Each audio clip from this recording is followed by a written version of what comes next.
Stvar nije u tome šta govorite, već kako govorite. Može da se pretera i sa onim što je dobro. Život nije samo imati dobre karte, već i dobro odigrati čak i kad su loše. Za većinu ljudi život je kao ružno vreme. Stanu i čekaju da prođe. Čovjek treba da živi, a ne da postoji. Ja ne gubim moje dane pokušavajući da ih produžim. Ja koristim svoje vreme.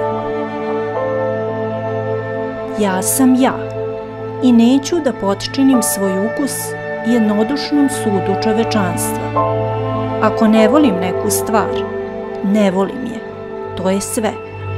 Ne vidim nikakav razlog da se pretvaram da volim nešto samo zato što većina voli ili se pretvara da voli.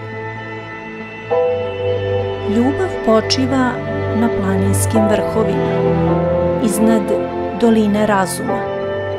Ona je uzvišeno stanje postojanja, najviši vrh življenja. Ne mogu se nagoni sopstvene prirode gušiti silom, a da se ta priroda ne povuče u sebe.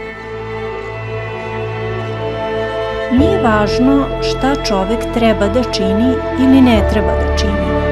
Važno je ono što čovek čini. Život laže da bi mogao da živi.